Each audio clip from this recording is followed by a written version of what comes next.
అధ్యాయంలో 45వ శ్లోకం నుంచి ఈరోజు చర్చను ఆరంభిద్దామంట. సో మనం మంగళాచరణ చేసుకొని స్టార్ట్ చేద్దాం.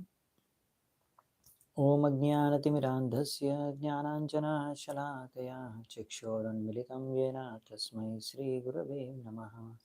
శ్రీచైతన్యమనోభీష్టం స్థాపితం యేన భూతలే స్వయం రూపః కదా మह्यं దదాతి స్వపదాంతికం. వందేహం శ్రీగురూన్ శ్రీయుతాపదకమలం శ్రీగురున్ వైష్ణవాంశ్చ శ్రీరూపం సాగ్రజాతం సహగణ రఘునాథాన్వితాం తం సజీవం సాద్వైతం సావధూతం పరిజనసహితం కృష్ణ చైతన్యదేవం శ్రీరాధా కృష్ణపాదాన్ సహగణ లలితా శ్రీవిశాఖాన్వితాంశ్చ नमा ओं विष्णुपादाय कृष्णप्रेष्ठाय भूतले श्रीमते भक्तिवेदांत स्वामिनिति नामिने नमस्ते सारस्वते देवे गौरवाणी प्रचारिणे निर्विशेष शून्यवादी पाश्चात्यदेशतारिणे जय श्री कृष्ण चैतन्य प्रभु नित्यानंद श्री अद्वैत गदाधर श्रीवासादि गौरभक्तवृंद. हरे कृष्णा कृष्ण कृष्ण हरे हरे, हरे राम राम राम हरे हरे. 45వ శ్లోకం. శ్రీ కశ్యప ఉవాచ పుత్రస్తే భవితా భద్రే ఇంద్రహాదేవ బాంధవః సంవత్సరం వ్రతం ఇదం యదంజో ధారయిష్యసి. కశ్యప్ ముని చెప్తున్నారనమాట, ఆయన భార్యకి, ఒకవేళ నువ్వు ఈ విధంగా నేను చెప్పిన ఈ యొక్క ఆదేశాల్ని పాటించి ఈ వ్రతాన్ని నువ్వు కనీసం 1 సంవత్సరం అన్నా పాటిస్తే అప్పుడు తప్పకుండా నీకు ఒక పుత్రుడు పుడతాడు. ఆ పుత్రుడు ఇంద్రుణ్ణి చంపగలడు. కానీ ఒకవేళ నువ్వు ఈ వ్రతాన్ని అనుసరించేటప్పుడు, ఈ వైష్ణవ నియమాల్ని అనుసరించేటప్పుడు ఏదైనా తప్పు చేస్తే, ఎక్కడైనా పాటించలేకపోతే సరిగ్గా, అప్పుడు నీకొక పుత్రుడు లభిస్తాడు. ఆయన ఇంద్రుడికి అనుకూలంగా ఉండే పుత్రుడు లభిస్తాడు. సో అది ఇక్కడ చెప్పారనమాట. సో ముందు కూడా ఒకసారి చెప్పుకున్నాం కదా ఈ మంత్రము. ఇంద్రహ అన్నారు కదా, అందులో ఇంద్రుణ్ణి చంపే వ్యక్తి కావచ్చు, లేకపోతే ఇంద్రుణ్ణి అనుసరించే వ్యక్తి కావచ్చు, ఇద్దరిలో ఎవరైనా కావచ్చు. అందుకనే ఇక్కడ ఆయన చెప్పాడు కశ్యపునికి. సో ఈ విధంగా నువ్వు నేను చెప్పిన ఈ పుంసవన అనే ఈ యొక్క వ్రతాన్ని కనీసం 1 సంవత్సరం వరకు అన్ని నియమాల ప్రకారం అనుసరించమని. ఇప్పుడు దితి ఏం చెప్తుందంటే, దితిరువాచ ధారయిష్యే వ్రతం బ్రహ్మన్ బ్రూహి కార్యాణి యాని మే యాని చేహాని సిద్ధాని న వ్రతం గణంతి యానియుత. దితి ఏమంటుందంటే, ఓ బ్రాహ్మణ, నేను తప్పకుండా మీ యొక్క ఈ ఆదేశాన్ని అనుసరిస్తాను, ఈ వ్రతాన్ని అనుసరిస్తాను. ఈ వ్రతాన్ని ఎలా అనుసరించాలో, ఏం చేయాలో, ఏమి చేయకూడదో, ఏమి చేస్తే వ్రతం భంగం అయిపోతుందో ఇవన్నీ నాకు స్పష్టంగా మీరు తెలియచేయండి అని చెప్తుందన్నమాట. సో ఇక్కడ ఈ దితి యొక్క వాక్యాల ద్వారా మనం కొన్ని విషయాలు నేర్చుకోవచ్చు. ప్రభుపాల్ వారు చెప్తున్నారు, స్త్రీ మామూలుగా ఈ విధంగా ఆమె స్వార్థం కోసం ఏదైనా చేయడానికి రెడీగా ఉంటుంది, ఇంకా ఏదైనా సేవ చేయడానికి కూడా రెడీగా ఉంటుంది. సో అందుకని ఇక్కడ కశ్యప ముని, నేను నీ కోరికలు తీరుస్తాను, నీకు 1 సంవత్సరం పాటు నువ్వు ఇలా పాటించాలి, అప్పుడైతే నువ్వు చంపాలనుకుంటున్న ఇంద్రుడిని అది కుదురుతుంది అని చెప్పగానే ఆమె వెంటనే అంగీకరించేసి, ఓకే, సో ఏ వ్రతం అయితే చెప్తున్నావో నేను రెడీ ఫాలో అవ్వడానికి అని ఆమె ఇప్పుడు చెప్తుందనమాట. అంటే నేను ఈ వ్రతము చేయడానికి ఏం పాటించాలో అన్ని పాటించడానికి రెడీ. మరి మీరు అన్నారు కదా, వ్రతంలో ఏమైనా అటు ఇటు తేడా వస్తే విపరీతమైన పరిణామం ఉంటుందని. అందుకనే అలా వ్రతం భంగం అవ్వకుండా ఉండాలంటే ఏం చేయాలో అన్నీ నాకు చెప్పండి, నేను తప్పకుండా పాటిస్తాను. ఇది ఒక స్త్రీ యొక్క సైకాలజీ, మనస్తత్వం ఇక్కడ చెప్తున్నారనమాట.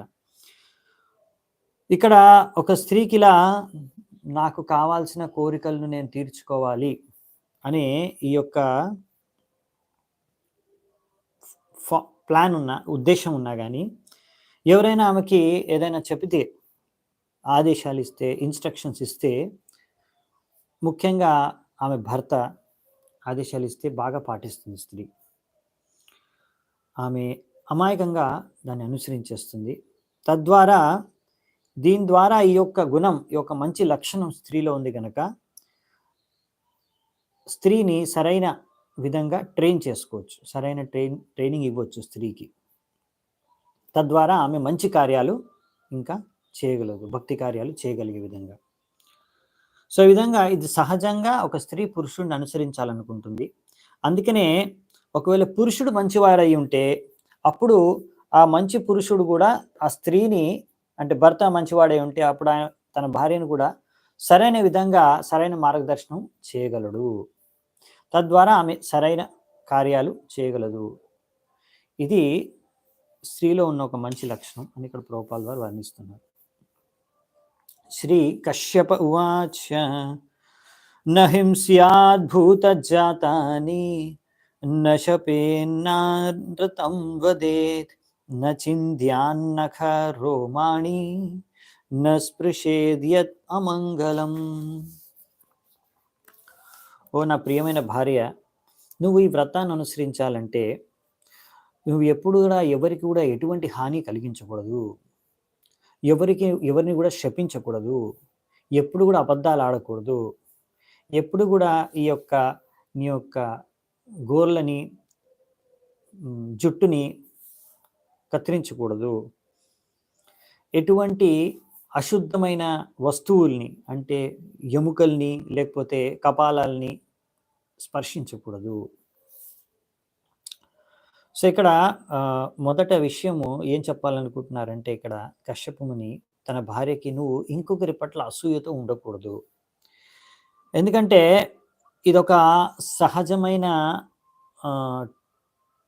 స్వభావం. ఒక వ్యక్తి జగత్తులో, భౌతిక జగత్తులో ఉన్నాడంటే బద్ధవస్థలో, అతనికి ఇంకొకరి పట్ల అసూయ అనేది ఉంటుంది, ఎన్వియస్నెస్. అందుకనే ఒకవేళ ఒక వ్యక్తి కృష్ణ చైతన్యంలోకి రావాలంటే, కృష్ణ భక్తి చేసుకోవాలంటే అతను ఈ యొక్క టెండెన్సీ, ఈ యొక్క స్వభావాన్ని ఆయన మార్చుకోవాలి. ఈ అసూయ అనే దాన్ని తొలగించేసేయాలి, దీన్ని ఎలాగైనా నియంత్రించుకోవాలి. అందుకని శ్రీమద్ భాగవతంలో అన్నారు, పరమో నిర్మత్సరాణం. ఒక భక్తుడు ఆయన ఎప్పుడు కూడా ఈ ఎన్వి అనేది ఉండదు, అసూయ అనేది ఉండదు, ఈర్ష్య అనేది ఉండదు. కాకపోతే మామూలుగా సాధారణంగా ప్రతి ఒక్కరు ఒక హృదయంలో అసూయ ఉంటుంది అన్నమాట. శ్రీమద్ భాగవతాన్ని ఎవరైతే ఇలాంటి అసూయ లేదో అటువంటి వ్యక్తి భాగవతాన్ని బాగా ఆస్వాదించగలుగుతాడు, దాని రసాన్ని, దాని ఆనందాన్ని, ఆధ్యాత్మిక రుచిని ఆస్వాదించగలుగుతాడు. సో అందుకని ఇక్కడ కశ్యప ముని చెప్తున్నారన్నమాట తన భార్యకి, ఇలా నువ్వు అసూయ వ్యక్తం చేయకూడదు ఇంకొక వ్యక్తి పట్ల. ఇది కృష్ణ భక్తిలో ముందుకు వెళ్ళడానికి మొదటి స్టేజ్, ఫస్ట్ స్టేజ్. సో అందుకని ఇక కశ్యప ముని ఈ విధంగా తన భార్యకు ట్రైనింగ్ ఇస్తున్నాడు కృష్ణ భక్తిలో, ఎలా కృష్ణ భక్తురాలుగా మారచ్చు. తద్వారా ఆమె, అంటే ఇక్కడ కశ్యప ముని తన భార్యను మరియు ఇంద్రుణ్ణి ఇద్దరిని రక్షించుకోగలడు. ఇదే భక్తి యొక్క విశేషత అన్నమాట. సో ఇప్పుడు 48వ శ్లోకం చూద్దామంట. నాప్సు స్నాయాన్న కుప్యేత న సంభాష్యేత దుర్జనైః నవసీతాధౌతవాసః స్రజం చ విద్రుతాం క్వచిత్. సో అనువాదంలో కశ్యప ముని చెప్తున్నారు, నా ప్రియమైన భార్య, ఎప్పుడు కూడా నువ్వు స్నానం చేసేటప్పుడు నీళ్ళల్లోకి ప్రవేశించొద్దు, ఎప్పుడు కూడా ఎవరిపైన క్రోధం ప్రదర్శించకూడదు, ఎప్పుడు కూడా ఎవరైతే చెడ్డవాళ్ళో వారితో సాంగత్యం చేయకూడదు, అసత్సంగం చేయకూడదు, వారితో మాట్లాడకూడదు కూడా. ఎప్పుడు కూడా ఉతకని బట్టల్ని వేసుకోకూడదు. అలాగే ఏదైతే ఎవరైనా ఆల్రెడీ పూలమాలని ధరించి ఉంటే అలాంటి పూలమాలని నువ్వు ధరించకూడదు. సో ఇలాంటివి ఏమేమి చేయకూడదు అనే విషయాలు చెప్తున్నారు ఇక్కడ. దాని తర్వాత ఏం చేయాలనేవి కూడా చెప్తారు. ఫస్ట్ ఏమేమి చేయకూడదు, డూస్ అండ్ డోంట్స్ ఆమె అడిగింది కదా, ఇప్పుడు అందుకే డోంట్స్ చెప్తున్నారు. ఫస్ట్ నోచ్చిష్టం చండికాన్నం చ సామిషం వర్షలాహృతం భుంజీతోదక్యయా దృష్టం పిబేన్నాంజలినాత్వపః. ఎప్పుడు కూడా ఎక్కడైనా మిగిలిపోయిన ఆహారాన్ని తినకూడదు. చండి అంటే ఇక్కడ దుర్గాదేవికి, కాళీమాతకు అర్పించిన భోగ నైవేద్యాల్ని తినకూడదు, అంటే ప్రసాదాన్ని, కాళీ ప్రసాదాన్ని తినకూడదు. అలాగే ఎటువంటి మాంసము లేకపోతే ఫిష్, చేపలు తినకూడదు. అలాగే ఏదైనా శూద్రుడు, do not eat anything brought or touched by the శూద్రుడు స్పర్శించిన లేకపోతే తీసుకొచ్చిన ఏ వస్తువులు తినకూడదు. లేకపోతే ఒక స్త్రీ తన పీరియడ్స్లో ఉన్నప్పుడు ఆమె చూసిన వస్తువులు తినకూడదు. ఇంకా రెండు చేతులు జోడించి నీరు తాగకూడదు. సో ఇక్కడ ఇవన్నీ నిషిద్ధమని చెప్తున్నారనమాట. మామూలుగా కాళీమాతకి మాంసము, చేపలు ఇవన్నీ కూడా బలిస్తారు కదా, అంటే అర్పిస్తారు. అందుకనే ఇవన్నీ కూడా తినొద్దని చెప్తున్నారనమాట. మామూలుగా వైష్ణవులు ఇలా దేవతలకు అర్పించిన ఆహారాల్ని స్వీకరించరు, తినరు. వైష్ణవులు ఎప్పుడు విష్ణువుకు అర్పించిన భోగ నైవేద్యాల్ని ప్రసాదం రూపంలో స్వీకరిస్తారు. ఇవన్నీ ఆదేశాల ద్వారా కశ్యప ముని ఈ విధంగా ఇవన్నీ చెయ్యకూడదు అని చెబుతూ ఇండైరెక్ట్గా ఆమెని ఒక వైష్ణవి, విష్ణు భక్తురాలిగా మార్చడానికి ప్రయత్నిస్తున్నారు. నోచ్చిష్టా స్పృష్ట సలిలా సంధ్యాయాం ముక్తమూర్ధజ అనర్చితా సంయత వాక్ నా సంవితా బహిశ్చరేత్. నువ్వు ఆహారం తీసుకున్న తర్వాత నువ్వు బయటికి, గల్లీలోకి కానీ స్ట్రీట్లోకి కానీ ఇంటి బయటికి నీ యొక్క నోరు, మూతి, చేతులు, కాళ్ళు కడుక్కోకుండా వెళ్ళకూడదు. అలాగే సాయంకాలం పూట వెళ్ళకూడదు. సాయంకాలం పూట ఇష్ నాట్ గోడ్ ఈవినింగ్ వెళ్ళకూడదు. లేకపోతే నీ యొక్క జుట్టును కూడా మొత్తం ఇలా కట్టుకోకుండా విరబూసి వెళ్ళకూడదు. నువ్వు సరిగ్గా ఆభరణాలని ధరించకుండా బయటికి వెళ్ళకూడదు. అలా you should not leave the house, ఇంటి నుంచి బయటికి నువ్వు ఎప్పుడు వెళ్ళకూడదు. ఒకవేళ నువ్వు సరైన if you are unless you are very grave అంటే సీరియస్గా ఉండాలి నువ్వు. ఇంకా నీ దుస్తులతో నీ శరీరాన్ని అంతా సరిగ్గా కప్పుకొని ఉండాలి. సో ఇక్కడ కశ్యపుని తన భార్యకు చెప్తున్నారనమాట, నువ్వు బయటికి వెళ్ళాలన్నప్పుడు ఇంటి నుంచి బయటికి వెళ్తే సరిగ్గా డ్రెస్ చేసుకొని సరిగ్గా ఆభరణాలతో అలంకరించుకొని తర్వాతే వెళ్ళాలి. ఇలా మినీ స్కర్ట్లు వేసుకొని తిరగకూడదు, అది ఫ్యాషన్ కాదు అని చెప్తున్నారు అనమాట. పరుపాల ద్వారా రాస్తున్నారు, ఇదే స్టేట్మెంట్ రాశారు. ఎందుకంటే మామూలుగా ముందు కాలంలో, వేదిక కాలంలో ఎప్పుడైనా ఒక స్త్రీ ఇలా బయటికి వెళ్ళింది అనుకోండి, దారిలో ఇంటి బయటికి వెళ్తే, అప్పుడు ఆమె యొక్క శరీరాన్ని సంపూర్ణంగా కవర్ చేసుకొని ఉండాలి. తద్వారా ఏ వ్యక్తి కూడా ఆమెను చూసి గుర్తుపట్టలేరు. ఇవన్నీ కూడా ఎందుకు ఇలాంటివన్నీ చేయాలంటే మన శుద్ధీకరణ కోసం. ఒకవేళ ఒక వ్యక్తి కృష్ణ కాన్షియస్నెస్, కృష్ణ చైతన్యంలోకి వస్తే అతను సంపూర్ణంగా శుద్ధమైపోతాడు. All these methods are to be accepted for purification. If one takes to Krishna consciousness, one is fully purified. ఎవరైనా భక్తి మార్గాన్ని అనుసరిస్తే ఆ వ్యక్తి సంపూర్ణంగా శుద్ధమైపోతాడు. And thus one remains always transcendental to the contamination of the material world. So ఈ భౌతిక ప్రపంచంలోని కల్మశాలకి ఆ వ్యక్తి కలుషితం కాకుండా ఉండగలడు కృష్ణ భక్తి చేసుకుంటే. సో ఇవన్నీ కూడా శుద్ధంగా ఉండడానికి, శుద్ధం అవ్వడానికి, శుద్ధంగా ఉండడానికి ఇవన్నీ నియమాలు పాటించాలి అని చెప్తున్నారు. సో ఇక్కడ మెయిన్ ఉద్దేశం ఏంటంటే మనం శుద్ధంగా ఉండాలి, శుద్ధం అవ్వాలి. ఫస్ట్లోనే చెప్పారు కదా, అనర్థాలు ఉన్నాయి కదా, అసూయ అనేవి, ఇంకా మిగతావన్నీ కూడా తొలగించడానికి, అహింస ఇవన్నీ కూడా పాటించడానికి చెప్తున్నారు. అన్ని చేయమని చాలా నియమాలు చెప్తున్నారు. సో మెయిన్ ఏంటంటే మనం శుద్ధం అవ్వాలి, మన చేతన, మన మనస్సు, మన హృదయం. సో కృష్ణ చేతనలో మన ముఖ్యమైన ఉద్దేశం అదే, మనం శుద్ధం అవ్వాలి. నాధౌత పాద ప్రయాత నార్ద్ర పాద ఉదక్షిరా శయితానాపరాన్నాన్యైర్ నజ్ఞాన చ సంధ్యయో. నువ్వు ఎప్పుడు కూడా పడుకోకూడదు, నీ యొక్క కాళ్ళు కడుక్కోకుండా, శుద్ధం అవ్వకుండా, లేకపోతే తడికాళ్ళతో, లేకపోతే తలకాయని పశ్చిమ దిశలో కానీ ఉత్తరం దిశలో కానీ పెట్టి పడుకోకూడదు. ఎప్పుడు కూడా నగ్నంగా పడుకోకూడదు, వేరే స్త్రీలతో పడుకోకూడదు, లేకపోతే సూర్యోదయం అయ్యే సమయంలో, సూర్యాస్తమం అయ్యే సమయంలో పడుకోకూడదు. సో ఇవన్నీ చెప్తున్నాను అనమాట, రెస్ట్రిక్షన్స్. ఇంకా ఉన్నాయి కొన్ని. దౌతవాస శుచిర్నిత్యం సర్వమంగళ సంయుత పూజ్యేద్ ప్రాతరాశాత్ ప్రాగో విప్రాన్ శ్రియమచ్యుతం. సో ఈ విధంగా ఉతికేసిన బట్టల్ని వేసుకొని ఎప్పుడు శుద్ధంగా ఉండి, పసుపు, ఇంకా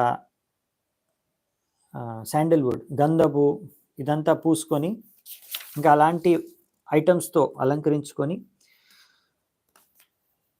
ఆహారం బ్రేక్ఫాస్ట్ తీసుకునే కన్నా ముందే ఆవులని, బ్రాహ్మణుల్ని, లక్ష్మీదేవి, ఇంకా నారాయణుని, విష్ణువుని, భగవంతుడిని ఆరాధించుకోవాలి. చూడండి, బేసికల్లీ ఇక్కడ ఒక వైష్ణవిగా ఎలా అవ్వాలో దానికి ట్రైనింగ్ ఇస్తున్నారు.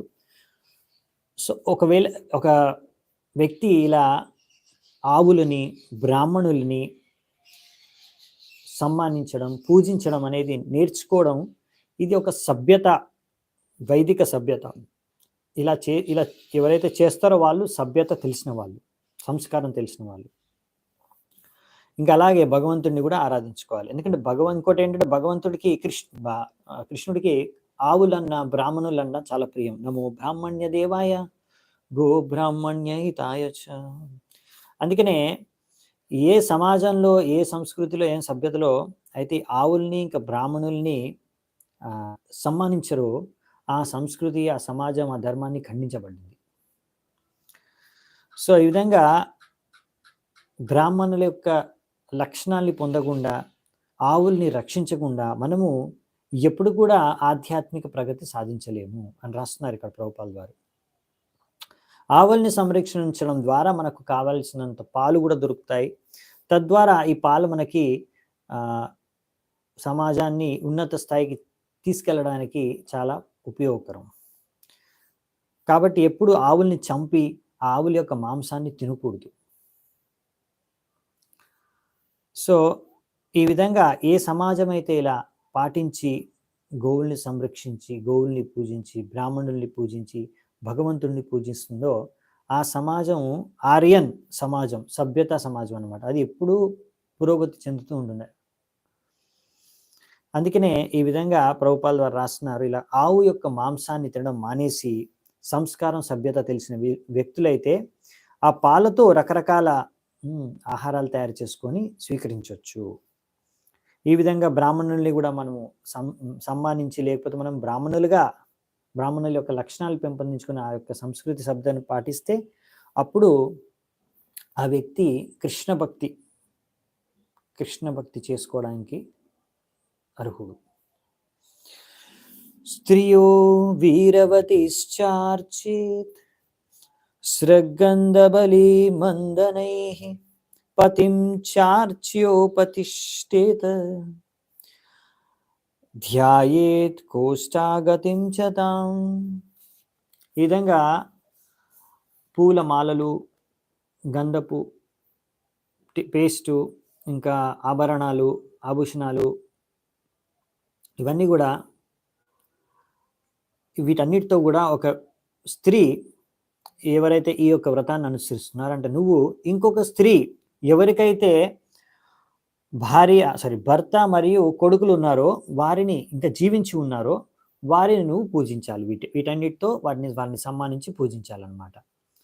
అలాగే గర్భవతి అయిన స్త్రీ తన భర్తను పూజించి ఆరాధించి ఆయనకు ప్రార్థనలు అర్పించుకోవాలి. అలాగే ఆయన పైన ధ్యానించుకోవాలి. ఎందుకంటే ఆయన స్వరూపమే తన గర్భంలో ఉంది అని. ఎందుకంటే కొడుకు తండ్రి యొక్క నుంచే పుడతాడు కాబట్టి ఆయన యొక్క ప్రతినిధి. ఆ విధంగా ఆమె ధ్యానించాలి అని చెప్పారు ఇక్కడ. సంవత్సరం పుంసావనం వ్రతం ఏతద్ అవిప్లుతం ధారయిష్యసి చేతుభ్యం శక్రః భవితా సుతః. కశ్యపుని ఏమంటారంటే, ఇంకా ఒకవేళ నువ్వు ఈ యొక్క వ్రతాన్ని, పుంసావన అనే వ్రతాన్ని కనీసం 1 సంవత్సరం పాటు శ్రద్ధతో సరిగ్గా చెప్పిన నియమాలన్నీ పాటిస్తే నీకు తప్పకుండా ఒక పుత్ర సంతానం కలుగుతాడు. ఆ పుత్రుడు ఇంద్రుణ్ణి చంపుతాడు. కానీ ఒకవేళ ఈ యొక్క వ్రతం పాటించే సమయంలో ఏదైనా తప్పిదం జరిగితే నీకు పుట్టే పుత్రుడు ఇంద్రుడి యొక్క మిత్రుడవుతాడు. నెక్స్ట్ 55వ శ్లోకం. బాధం మిత్యభ్యుపేత్యాత దితిరాజన్ మహామనాః కశ్యపాద్ గర్భమాధత్ వ్రతం చాంజో దధారస. ఓ రాజా పరీక్షిత్, ఈ దితి కశ్యపుని యొక్క భార్య ఈ యొక్క పుంసావన అనే వ్రతాన్ని ఆచరించడానికి అంగీకరించింది. తద్వారా ఇది శుద్ధపరిచే వ్రతం, శుద్ధమయ్యే వ్రతం. ఆమె నేను ఆచరిస్తాను, మీరు ఎలాగైతే ఆదేశాలు ఇచ్చారో అవన్నీ పాటిస్తాను అని చెప్పి ఎంతో ఆనందంతో ఆమె కశ్యపుని నుంచి వీర్యాన్ని స్వీకరించి గర్భవతిగా మారింది. తద్వారా ఆమె ఇంకా ఈ యొక్క వ్రతాన్ని ఎంతో నిష్ఠతో, ఎంతో శ్రద్ధతో అనుసరించడం మొదలుపెట్టింది. వ్రతం అనుసరించడం స్టార్ట్ చేసింది, గర్భవతి కూడా అయిపోయింది. నెక్స్ట్ ఏం జరిగింది చూద్దామంట. 56వ శ్లోకం. మాత్ర స్వసుర్ అభిప్రాయం ఇంద్ర అజ్ఞాయమానద శుశ్రూషణేనాశ్రమస్థాం ధితిం పర్యచరత్ కవిః. ఓ రాజా,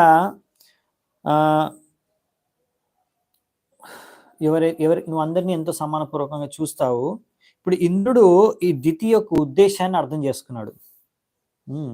అంటే ఇప్పుడు ఇంద్రుడిని చంపడానికి దితి ఈ యొక్క పుంసావన అనే వ్రతాన్ని అనుసరిస్తుంది. ఇప్పుడు ఇంద్రుడు తనను రక్షించుకోవడానికి తన స్వార్థం కోసం ఏం చేయాలో ఆలోచించి, ఎందుకంటే తనను తాను రక్షించుకోవడం ముందు కర్తవ్యం కదా ప్రకృతిలో. అందుకని ఎలాగైనా సరే ఈ దితి పాటించే వ్రతాన్ని ఎక్కడో అక్కడ భంగపరచాలి అనే ఉద్దేశంతో ఇప్పుడు ఆయన దితి అనేది ఆయనకు పిన్ని వంటిది. ఆ పిన్నికి ఇప్పుడు సేవ చేసుకుంటున్నాడు అనమాట. దితికి ఇంద్రుడు వచ్చి ఆ ఆశ్రమంలో ఉండి, కశ్యపుని ఆశ్రమంలో ఉండి ఆమెకు రకరకాలుగా సేవలు చేస్తున్నాడు.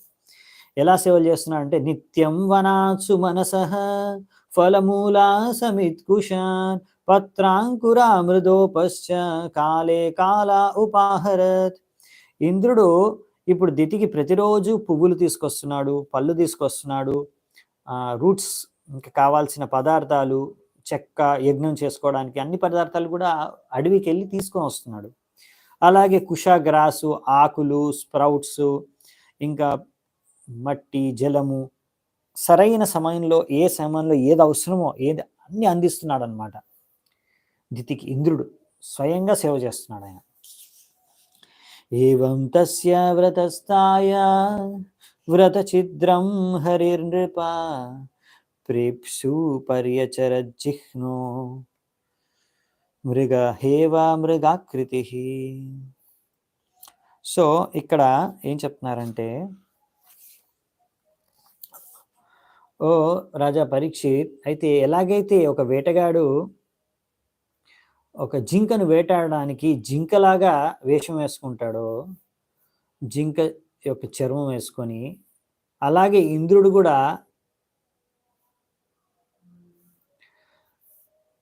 అతను హృదయపూర్వకంగా అయితే ఆయన శత్రువు, దితి యొక్క పుత్రుల యొక్క శత్రువు, ఇప్పుడు బయటికి మాత్రం ఎంతో మిత్రత్వంతో వ్యవహరిస్తున్నాడు దితి పట్ల. దితికి ఎంతో శ్రద్ధతో సేవ చేస్తున్నాడు.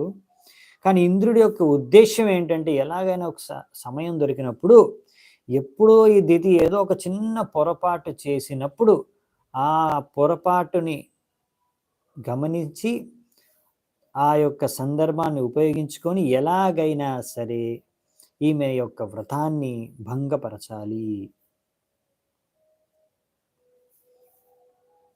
కానీ అప్పటి వరకు నేను జాగ్రత్తగా ఆమెకి ఏమీ సందేహం రాకుండా ఆమెకు సేవ చేయాలని సేవ చేసుకుంటాడు ఇంద్రుడు. నాద్యగచ్చద్వ్రతఛిద్రం తత్పరోతామహీపతే చింతాం తీవ్రాం గతశక్రః కేన మే స్యాచ్యువం త్విహ. సో ఈ విధంగా ఎప్పుడైతే ఇంద్రుడు ఏమాత్రం ఆమె చేసే వ్రతం పాటించే విధానంలో ఏమాత్రం తప్పులు వెతకలేకపోతున్నాడో అనుకున్నాడు, అయ్యో నా భాగ్యం ఏమైపోతుంది, నాకు ఎప్పుడు మంచి రోజులు వస్తాయి, ఈ విధంగా ఎంతో చింతలో పడిపోయాడు. ఇవి ఇంత చక్కగా వ్రతాన్ని పాటిస్తుంది, ఎట్లా మరి ఇప్పుడు నేను బతికేది, నా భాగ్యం నాకేమైపోతుంది, నా భవిష్యత్ ఏమైపోతుందని ఇంద్రుడు చాలా టెన్షన్లో పడిపోతున్నాడు. 60వ శ్లోకంలో ఏకదా సాతు సంధ్యాయాం ఉచ్ఛిష్టా వ్రతకర్షిత అస్పృష్టవార్య ధౌతాంగ్రి సుశ్వాపా విధిమోహిత. ఈ విధంగా ఈ యొక్క నియమాలన్నీ కూడా చాలా స్ట్రిక్ట్గా పాటించడం కారణంగా దితి కొంచెం దుర్బలంగా మారిపోయింది. ఆమె శరీరం చాలా వీక్ అయిపోయింది, ఎంతో బక్క చిక్కిపోయింది. అప్పుడు ఒకసారి ఆమె పొరపాటున దురదృష్టవశాత్తు ఆమె ఆహారం తిన్న తర్వాత మూతి చేతులు కాళ్ళు కడగడం మర్చిపోయి అలాగే సంధ్యా సమయంలో నిద్రించింది, పడుకుందనమాట.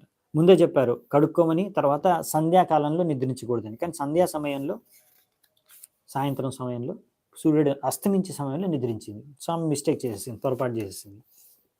ఇప్పుడు ఏమైతే చూద్దామంట. 61వ శ్లోకం.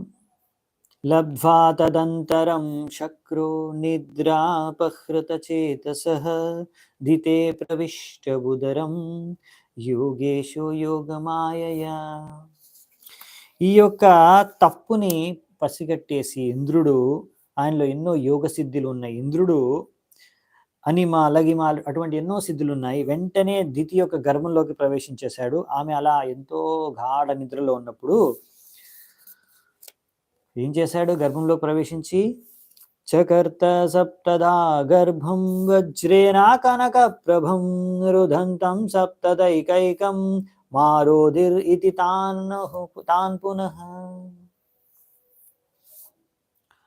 సో ఇక్కడ ఏం జరిగిందంటే, అప్పుడు దితి గర్భంలోకి వెళ్ళి ఇంద్రుడు ఆయన వజ్రాయుధాన్ని తీసుకొని దాన్ని ఈ గర్భాన్ని 7 ముక్కలుగా కోసేశాడు. ఈ గర్భము ఒక బంగారపు ముద్దలాగా వెలిగిపోతుందంట, దాన్ని 7 ముక్కలుగా కోసేశాడు. ఆ 7 ముక్కలైపోయి ఆ 7 స్థలాల్లోకి వెళ్ళిపోయి అవన్నీ కూడా 7 ప్రాణులుగా ఇప్పుడు ఏడవడం స్టార్ట్ చేశాయంట. ఇంద్రుడు ఏడవకండి ఏడవకండి ఏడవకండి అనుకుంటూనే వాళ్ళని మళ్ళీ ఒక్కొక్క పీస్ని ఒక్కొక్కరిని ఇంకో 7 ముక్కలు చేసేసాడంట. చూడండి, అంటే మొత్తం 49 భాగాలుగా చేసేసాడనమాట ఒక గర్భాన్ని. ఇక్కడ మనకి శ్రీల విశ్వనాథ్ చక్రవర్తి ఠాకూర్ రాస్తున్నారు, అంటే ప్రభుపాల్ ద్వారా రాస్తున్న తాత్పర్యంలో అయింది. ఇంద్రుడు ఆయన యొక్క యోగిక శక్తి ద్వారా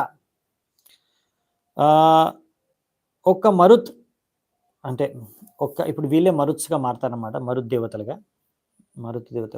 సో ఒక్క గర్భంని 7గా భాగించాడు, విభాజన చేశాడు. దాని తర్వాత మళ్ళీ వీటిని 49గా చేశాడు. సో మీరు అనుకోవచ్చు, సరే ఒక్క గర్భంలో ఒక ఆత్మ ఉంటుంది కదా, మరి 7 భాగాలుగా చేసినప్పుడు మరి ఒక ఆత్మ 7 భాగాలు వెళ్తుందంటే ఆబ్వియస్లీ ఒక ఆత్మ ఒక గర్భంలో ఒకటే భాగంలో ఉంటుంది, ఇంకో భాగాల్లో వేరే వేరే ఆత్మలు ప్రవేశిస్తాయి. అలా మళ్ళీ 7 భాగాలుగా చేసినప్పుడు మిగతా భాగాల్లో వేరే కొత్త కొత్త ఆత్మలు ప్రవేశిస్తాయి అన్నమాట.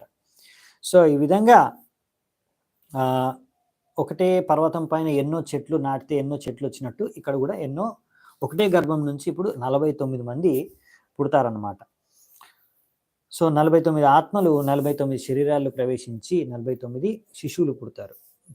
తం ఊచుహు పత్యమానాస్తే సర్వే ప్రాంజలయో నృప కిమ్న ఇంద్ర జిగాంససి భ్రాతరో మరుతస్తవ. సో ఇక్కడ ఏం చెప్తున్నానంటే రాజా, వీళ్ళందరూ కూడా 49 మంది వాళ్ళందరూ కూడా చేతులు జోడించి ఇంద్రుణ్ణి వేడుకున్నారంట. ఇంద్రా, మేము మరుతులము, నీ యొక్క తమ్ముళ్ళము, మమ్మల్ని దయచేసి నువ్వు చంపొద్దు అనేసి వేడుకుంటున్నారంట ఇంద్రుణ్ణి ఈ మరుతులు.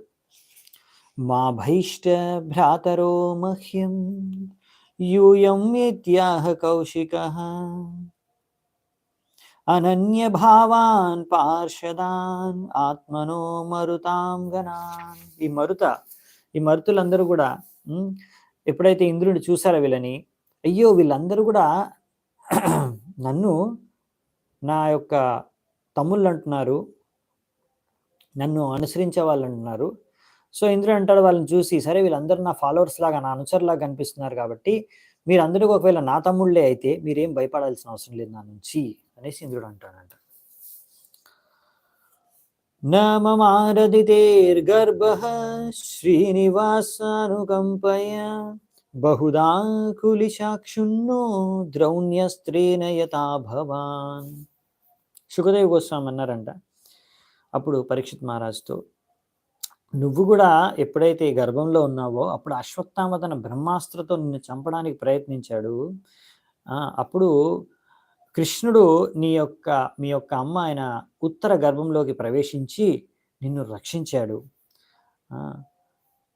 ఈ విధంగా ఇప్పుడు ఇక్కడ భగవంతుడు ఎలా రక్షించాడు అంటే ఈ గర్భాన్ని ఇంద్రుడు 49 భాగాలుగా కోసేసినా కానీ, ఇంద్రుడి యొక్క వజ్రం ద్వారా వీటిని కోసేసినా కానీ ఇవన్నీ కూడా ఎలా రక్షించబడ్డాయి?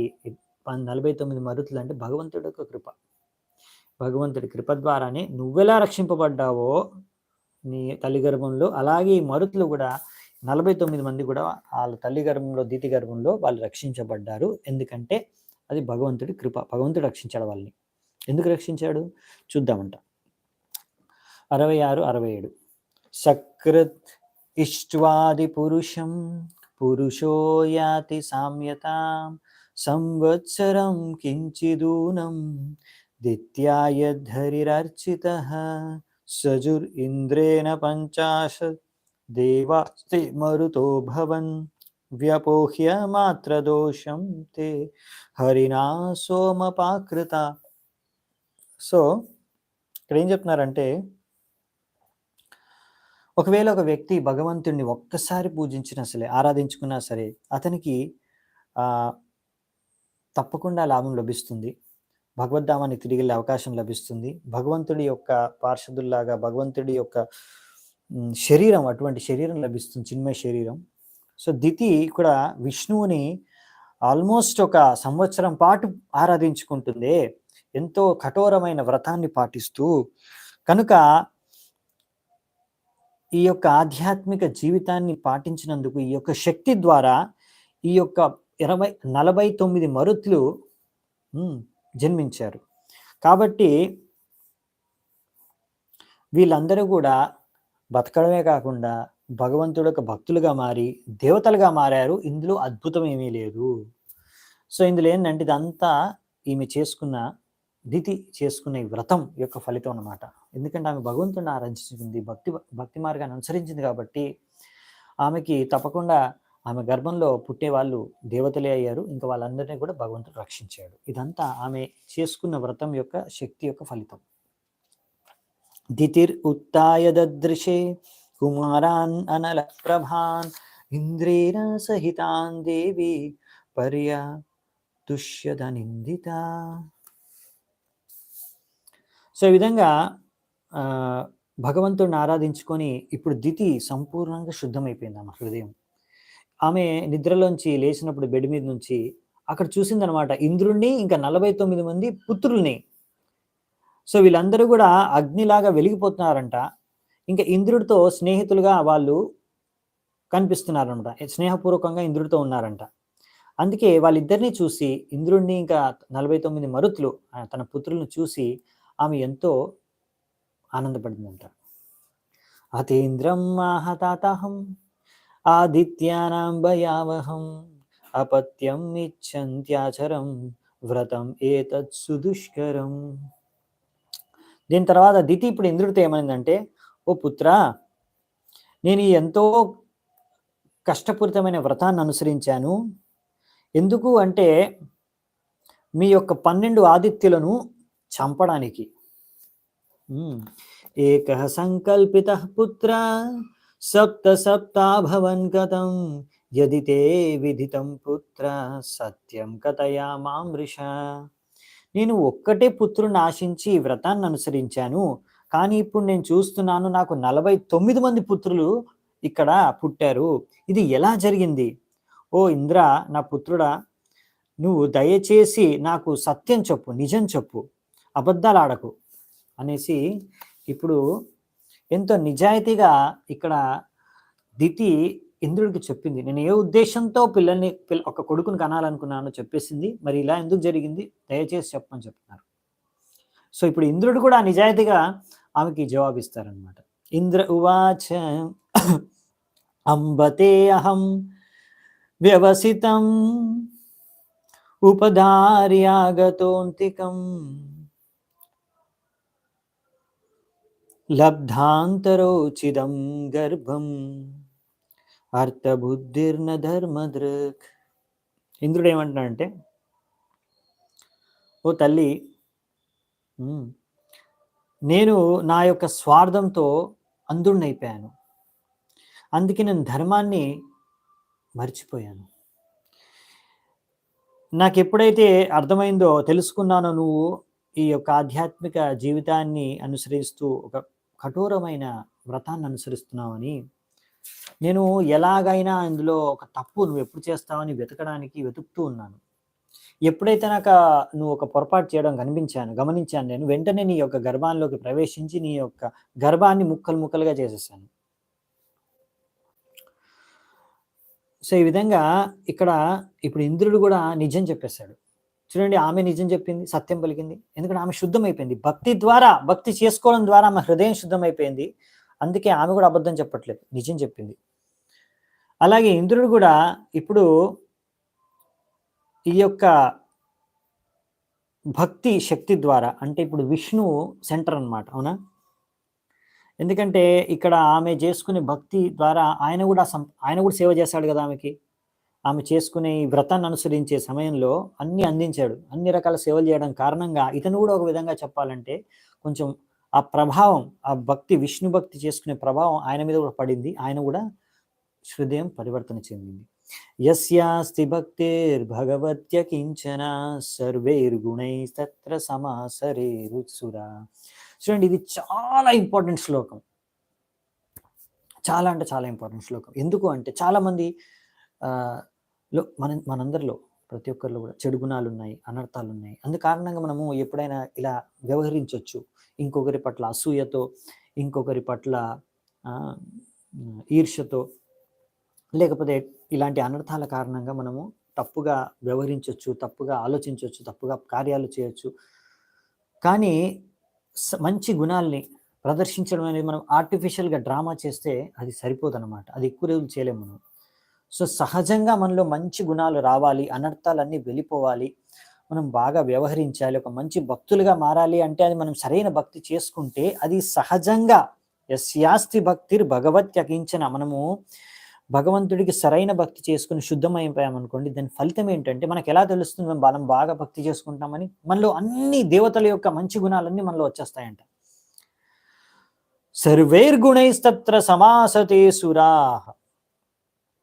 సో, ఈ విధంగా ఎప్పుడైతే మనం సరిగ్గా సరైన భావనతో, సద్భావనతో భక్తి చేసుకుంటామో, శుద్ధమైపోయి మనలో అన్ని మంచి గుణాలు గూడా మనలో ఆటోమేటిక్‌గా వచ్చేస్తాయంట. సో, ఎవరైనా భక్తి చేసుకొని మంచి గుణాల్ని పెంపొందించుకుంటున్నాడు మంచి గుణాలు కనిపిస్తున్నాయి. అరే!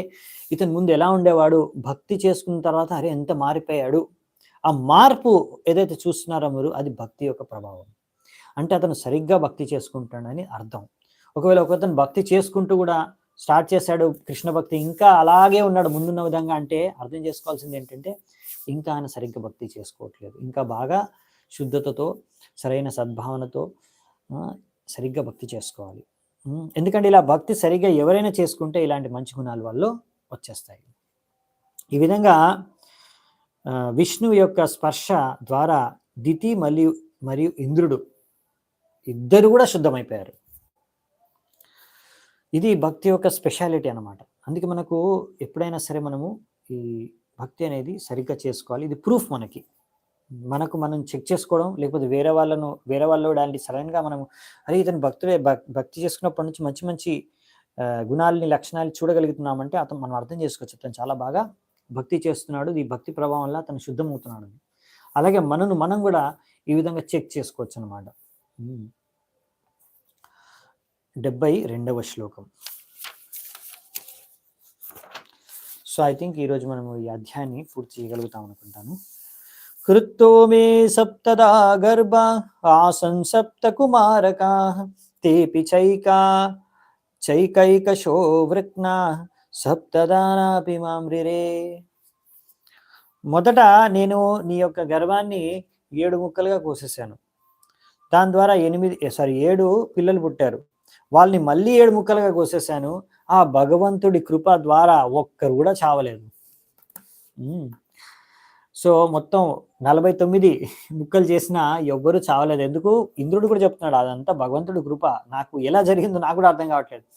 నేనైతే చంపాలనే ప్రయత్నించాను కానీ వాళ్ళు ఒక్కరు 49 పుత్రులుగా మారిపోయారు. ఇంకా ఎవరు చావలేదు. అందరూ బతికే ఉన్నారు. ఇదంతా భగవంతుడి కృప. తతస్తత్ పరమాశ్చర్యం వీక్ష్య వ్యవసితం మయా మహాపురుష పూజాయ సిద్ధికాప్యనుసంగిని. చూడండి ఎంత బాగా చెప్తున్నారు. పరమాశ్చర్యం, నాకే పరమాశ్చర్యం కలుగుతుందని ఇంద్రుడు చెప్తున్నాడు. ఓ తల్లి, నేను ఎప్పుడైతే ఈ 49 మందిని జీవించి ఉన్నారు, ఇంకా బతికే ఉన్నారని చూశానో నాకే పరమ ఆశ్చర్యం కలిగింది. అప్పుడు నాకు అర్థమైందనమాట, ఇది నువ్వు ఎంతో కఠోరంగా వ్రతాన్ని అనుసరించి భక్తి చేసుకున్నావుగా, దీని యొక్క ఫలితమే ఇది. ఈ విష్ణువుని నువ్వు ఆరాధించుకున్న ఫలితం కారణంగానే వాళ్ళు ఇంకా బతికి ఉన్నారు.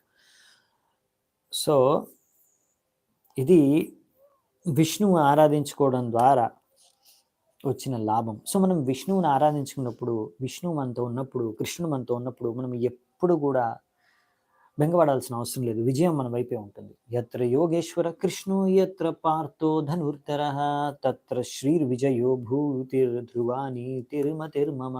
ఏమి అమంగళం జరగదు మనం కృష్ణ భక్తి చేసుకున్న, అంతా మంగళమే జరుగుతుంది. ఆరాధనం భగవత ఈహమానా నిరాశిషః ఏతు నెచ్చతి అపి పరం తే స్వార్థ కుశలా స్మృతాః. ఆల్దో ఓకే, చూడండి, ఒక వ్యక్తి ఎవరైతే భగవంతుడు కృష్ణుని ఆరాధించుకుంటాడో, ఏమాత్రం ఆయనకి ఏ భౌతిక ఆశయం లేకున్నా, ముక్తిని కూడా ఆశించకున్నా భగవంతుడు ఆయన కోరికలన్నీ తీర్చేస్తాడు అని చెప్తున్నాడు ఇంద్రుడు. మనం చూడొచ్చు, ధ్రువ మహారాజు భగవంతుడు విష్ణువుని ఆరాధించుకొని విష్ణువు ప్రత్యక్షమైనప్పుడు నీకు ఏం కావాలి అంటే అప్పటికి ధ్రువ మహారాజు శుద్ధం అయిపోతాడు. మొత్తం ఆయన భౌతిక కోరికలు అన్నీ వెళ్ళిపోతాయి. ఇంకా ఏమొద్దు నాకు, నేను బై మిస్టేక్ ఏదో కోరుకొని తపస్సు చేశాను కానీ నాకు ఇప్పుడు ఏమొద్దు, నాకు ఇంకే కోరికలు లేవు. అయినా కానీ భగవంతుడు లేదు లేదు నువ్వు ముందు కోరుకున్నావు కదా, నీ కోరికలన్నీ తీరుస్తాను అనేసి ఆయనకు అన్ని కోరికలు తీర్చాడు. ఆయనకి తన తాతయ్య కన్నా కూడా ఎంతో పెద్ద రాజ్యాన్ని, ఒక ధ్రువ నక్షత్రాన్ని ఇచ్చేశాడు, తన లోకాన్ని ఇచ్చేశాడు. అందుకనే మనము శాస్త్రాల్లో చదువుతాం, ఇది వర్ణించారు భాగవతంలో ఏమని, అకామ సర్వకామవా మోక్షకామా ఉదారది తీవ్రేణ భక్తి యోగేన ఏ చేత పురుషం పరం. అందుకే మీకు కామవాసన ఉన్నా లేకపోయినా, ముక్తిని ఆశిస్తున్నారా లేదా, ఏదైనా సరే మీరు భగవంతుడిని తీవ్ర భక్తి చేసుకోండి, భగవంతుడు విష్ణువుకి కృష్ణుడికి భక్తి చేసుకోండి, భక్తి యోగ చేసుకోండి, తద్వారా అంతా మేలే జరుగుతుంది. సో అందరూ కూడా భగవంతుడికి ఏదైనా సరే ఫస్ట్ భగవంతుడిని ఆరాధించడం స్టార్ట్ చేయండి. సో ఈ విధంగా చేస్తే అప్పుడు మెల్లిమెల్లిగా ఏమవుతుందంటే భగవంతుడి ద్వారా మీకు ఈ భగవంతుడి భక్తి ద్వారా శుద్ధమవుతారు. శుద్ధమవడం ద్వారా అంత మంచి జరుగుతుంది మనకి. 75వ శ్లోకం. ఆరాధ్యాత్మప్రదం దేవం స్వాత్మానం జగదీశ్వరం కో వృణీత గుణస్పర్శం బుధస్యాన్నరకేపి యత్. సో అంతిమ లక్ష్యం ఏంటంటే మనకు భగవంతుడి యొక్క సేవకులుగా మారడమే మన యొక్క జీవిత లక్ష్యం. అవునా? సో ఒకవేళ ఒక తెలివైన వ్యక్తి భగవంతుణ్ణి ఈ విధంగా ఆరాధిస్తే ఆ భగవంతుడు తనను తానే భక్తులకి సమర్పించుకుంటాడు. సో ఇంకా భక్తులు ఇంకా వేరే భౌతిక ఆనందాన్ని గురించి ఎందుకు ఆలోచిస్తారు, కోరుకుంటారు? ఎందుకంటే ఈ భౌతిక ఆనందం నరకంలో కూడా దొరుకుతుంది. సో భగవంతుడు మీకు దొరికిపోతాడు భక్తి చేసుకుంటే. అలాంటప్పుడు ఇంకా భౌతిక కోరికలు అవన్నీ ఎవరైనా, ఏ తెలివైన వాడు ఎందుకు కోరుకుంటాడు? అవునా? అందుకే నాకు చైతన్య మహాప్రభు చెప్పారు, నా ధనం న జనం న సుందరీం కవితాం వా న జగదీశ కామయే మమ జన్మని జన్మనీశ్వరే భవతా భక్తిరహైతుకీ త్వయి. అందుకే మనకు చైతన్య మహాప్రభు చెప్పారు, నాకేమీ వద్దు, ధనము జనము సుందరిము అనుసరులు కీర్తి ప్రతిష్ట పరువు ఏమీ అవసరం లేదు, నాకేం కావాలి, జన్మ తర్వాత మరి జన్మలో నీ సేవ మాత్రమే కావాలి అని. 76వ శ్లోకం. తదిదం మమ దౌర్జన్యం బాలీషస్యామహీయసి క్షంతుమర్హసి మాతస్త్వం ధిష్ట్యా గర్భో మృతోత్థితః.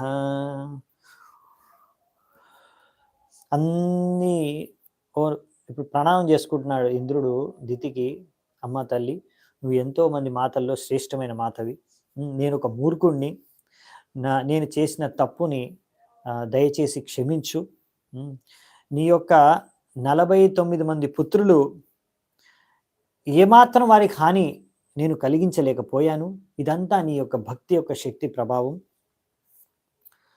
నేను ఒక శత్రువులాగా వ్యవహరించి వాళ్ళని చంపడానికి ప్రయత్నించాను, కానీ నీ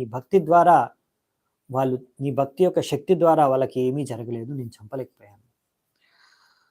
సో ఇక్కడ ఇలా ఇంద్రుడు చెప్పేసి ఫైనల్గా క్షమాపణ కోరుకుంటున్నారు. సుఖదేవ్ గోస్వామి ఇప్పుడు చెప్తున్నారు, శ్రీ శుక ఉవాచ ఇంద్రస్తయాభ్యానుజ్ఞాతః శుద్ధ భావేన తుష్టయా మరుద్భిః సహతాం నత్వా జగామాత్రే దివం ప్రభుః. సుఖదేవ్ గోస్వామి అన్నారు, దితి ఇంద్రుడి యొక్క ఈ సద్భావన, సదాచారం, సరైన ఆచారాన్ని చూసి ఎంతో ప్రసన్నరాలైపోయింది. ఆ విధంగా ఇంద్రుడు తన యొక్క పిన్నికి కూడా ఆయన ప్రణామాలు అర్పించాడు. దాని తర్వాత ఈ విధంగా ఆమెకు ప్రణామాలు అర్పించుకొని ఆమె యొక్క పర్మిషన్, ఆమె యొక్క ఆదేశం తీసుకొని తర్వాత అక్కడి నుంచి తన మరుత్తులు వీళ్ళందరినీ, తన భ్రాతలను, తన సోదరులను తీసుకొని ఇంద్రుడు స్వర్గలోకాలకి వెళ్ళిపోయాడంట. ఏవం తే సర్వమాఖ్యాతం యన్మాం త్వం పరిపృచ్ఛసి మంగళం మరుతాం జన్మ కిం భూయ కథయామి తే. సో పరీక్షిత, ఓ రాజా పరీక్షిత్, నువ్వు అడిగిన ప్రశ్నలు అడిగావు కదా, మరుతులు వాళ్ళు అసుర పరివారంలో దితిగర్భం నుంచి పుట్టి ఎలా దేవతలుగా మారారు అని. సో దీనికి సంబంధించిన కథ అంతా నేను నీకు విస్తారంగా వర్ణించాను. ఇది ఎంతో పుణ్య కథ. ఇది వినడం ద్వారా మనం శుద్ధమైపోతాము. ఇప్పుడు ఇంకా నీకేం కావాలో అడుగు, నేను నీకు వర్ణిస్తాను అనేసి సుఖదేవ గోస్వామి చెప్తున్నాడు. మరి నెక్స్ట్ ఏం అడుగుతాడు పరీక్షిత్ మహారాజు, అది మనం చూద్దామంటే బేసికల్లీ మళ్ళీ పరీక్షిత్ మహారాజు అడిగేదంటే ఇంత పవర్ఫుల్ ఈ వ్రతము, ఇది ఎలా ఆచరిస్తారో అది ఇంకొంచెం డీటెయిల్గా చెప్తారా, అది అందరికీ లాభదాయకంగా ఉంటుంది. ఎందుకంటే ఇది విష్ణువుకి ఎంతో సంతృప్తిపరిచే వ్రతం కనుక తెలుసుకోవాలనుకుంటున్నాను అని చెప్తాడు. తద్వారా ఇంకా నెక్స్ట్ అధ్యాయం మొత్తం ఈ పుంసవనే అనే వ్రతాన్ని ఎలా అనుసరించాలో దాన్ని విస్తృతంగా వర్ణించారు. దాంతో ఈ యొక్క నెక్స్ట్ అధ్యాయం అనేది మొత్తం అదే ఉంటుంది, 19వ అధ్యాయం. దాంతో ఈ 19వ అధ్యాయంతో ఈ యొక్క స్కందం కూడా ముగుస్తుంది. అంటే మనం ఇంకా అది ఒకటే క్లాస్లో మనకు అయిపోతుంది. సో నెక్స్ట్ క్లాస్లో సో మనం 6వ స్కందం కంప్లీట్ చేయబోతున్నాం అనమాట. సో దానికన్నా ముందు ఈరోజు మనం చర్చించుకున్న ఈ యొక్క కథ, ఈ యొక్క వర్ణన ఏదైతే ఉందో విషయం, ఎలా భక్తి చేసుకోవడం కారణంగా ఇద్దరు శత్రువులు మధ్యలో ఉన్న శత్రుత్వం తొలగిపోయి వాళ్ళ హృదయం శుద్ధమైపోయి వాళ్ళిద్దరూ కూడా విష్ణు భక్తులుగా ఎలా మారిపోయారు, ఇంకా శుద్ధ భక్తి చేసుకోవడానికి ఎలా ప్రేరణ దొరికిందో వాళ్ళకి అనేది మనం చూసాము. సో అందుకనే ఈ భక్తిలో చాలా శక్తి ఉందన్నమాట.